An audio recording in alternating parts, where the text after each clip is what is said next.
विषयावरती अधिक चर्चा करण्यासाठी आपल्या सोबत आहेत शरद पवारांच्या राष्ट्रवादीचे प्रवक्ते सुनील माने।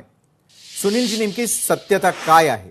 एका बाजूला लेख लिहिला जातो, त्या लेखावरून आज दिवसभर गदारोळ होताना दिसतो आणि लेखात जे म्हटलेलं आहे की खरं तर दोघांचं विलीनीकरण झालं असतं, दोन्ही राष्ट्रवादी एकत्र आल्या असत्या तर या सगळ्यांची धुरा ही अजितदादांच्या खांद्यावर दिली गेली असती।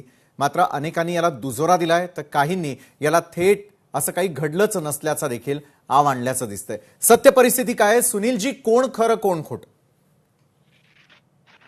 आज आमच्या राष्ट्रवादी मासिकात जो माननीय प्रदेशाध्यक्ष शशिकांत शिंदे साहेबांचा लेख आलाय, त्यांनी जे मत व्यक्त केलंय ते अजितदादांच्या आणि आमच्या पक्षाच्या वरिष्ठ नेतृत्वाची, म्हणजे जयंत पाटील साहेब असतील, आदरणीय पवार साहेब असतील, स्वतः शशिकांत शिंदे साहेब असतील आणि रोहितदादा पवार असतील, या सर्वांबरोबर जी चर्चा झाली त्याचा हा सार आहे असं म्हणायला पाहिजे। कारण माननीय दादांनी फक्त चर्चाच केली नाही तर ह्या दोन्ही पक्षांनी एकत्र येऊन लढायचं, पुढच्या काळात काम करायचं याची सर्व रचना केली होती। त्याचं विशालजी मी तुम्हाला फक्त एक छोटंसं उदाहरण सांगतो। महाराष्ट्रातल्या महापालिका आणि जिल्हा परिषदांच्या निवडणुका आहे, त्याचं सगळ्यात महत्वाचं एक उदाहरण आहे। माननीय अजितदादांनी पुण्यात बारामती गेस्ट हॉस्टेलला आणि त्यांच्या जिजाई बंगल्यावर या उमेदवारांचं सगळं छाननी केली, वाटप केलं। अनेक उमेदवारांना घड्याळाच्या चिन्हावर लढायला लावलं। आता पुणे महापालिकेत विरोधी पक्षनेते असलेले ऍडव्होकेट निलेश निकम हे अजितदादांनी बोलून आदल्या रात्री घड्याळाच्या चिन्हावर लढवण्यासाठी पक्षात प्रवेश करून घेतला आणि ते आज विरोधी पक्षनेते आहेत।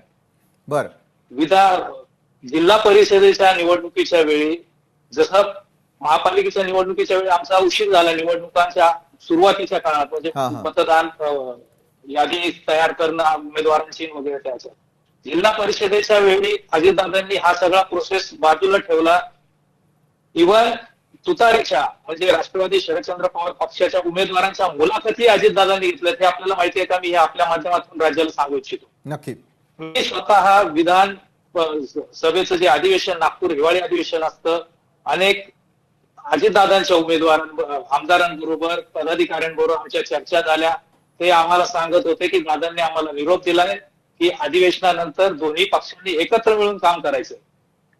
अजितदादांनी सर्व आडाखे सगळे एकत्र करून ठेवले होते।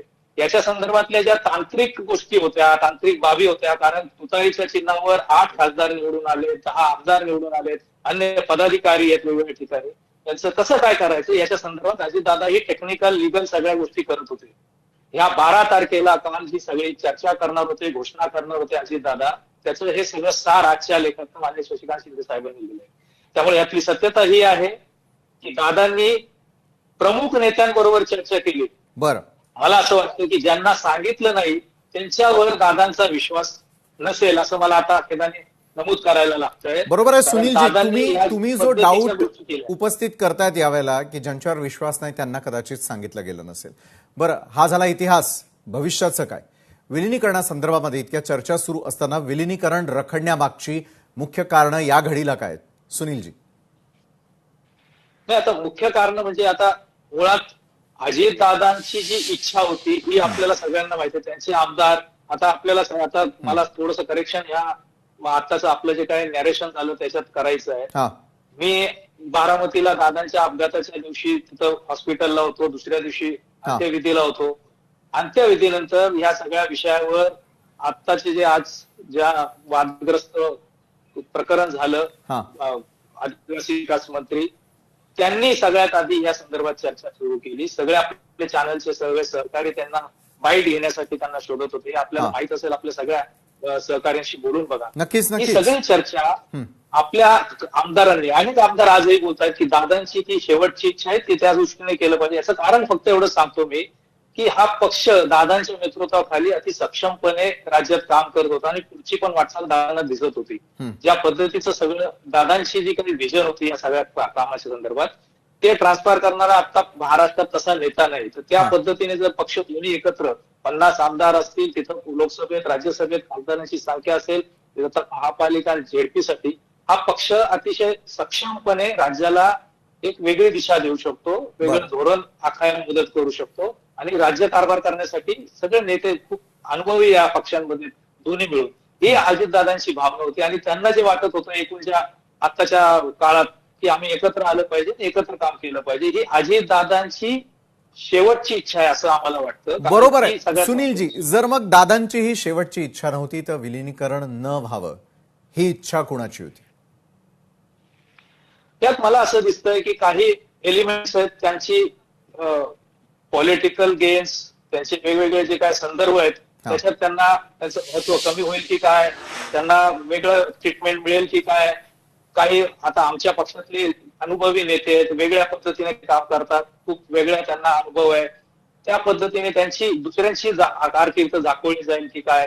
दुसरा मुद्दा असा आहे की त्यांना भारतीय जनता पक्षाकडनं जो काही सपोर्ट मिळतो वेगवेगळ्या गोष्टींकडनं, आज शिंदे साहेबांनी जे लिहिलंय की जे प्रेशर होतं ज्याच्यामुळे अजितदादा पक्ष सोडून गेले, पक्षाचे वेगळे दोन भाग झाले, तर त्या दृष्टिकोनातून ह्या काही नेत्यांना त्याचा परत फटका बसतो की काय अशी जी स्वाभाविक त्यांना धाकधूक असू शकते.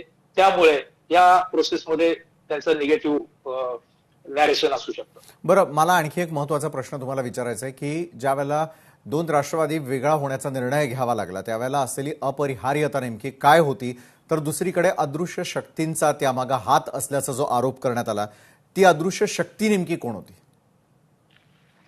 विशालजी, त्यावेळी आपल्याला सगळ्यांना माहित आहे महाराष्ट्रात म्हणजे गृहमंत्री असलेल्या देशमुख साहेबांवर, त्यानंतर शिवसेनेचे नेते संजय राऊत साहेबांवर कोणावर आरोप सिद्ध झाले नाही. जे आरोप देशमुख साहेबांवर तर गृहमंत्री असताना 100 कोटीचा आरोप केला, शेवटी ते ईडीच्या एफआयआर मध्ये 1 कोटीचा आलं, 1.25 कोटीचा आलं. त्याने आरोप केला, तो माणूस पोलीस कमिशनर असलेला पळून गेला. तोच आता हॉस्पिटलमध्ये 50-25 लाख रुपये द्या म्हणून डॉक्टरांना धमकवत असताना त्या रुग्णालयाने जसलोकली त्याला हाकलून दिलं. अशी परिस्थिती असलेली हे सगळं अदृश्य शक्ती आहे की जे एलिमेंट्स वेगवेगळ्या ऍडमिनिस्ट्रेशन मधनं, ईडी मधनं याच्यातनं वापरलं गेलं. आता त्याच पद्धतीने दादांनाही बदनाम करण्यात आलं.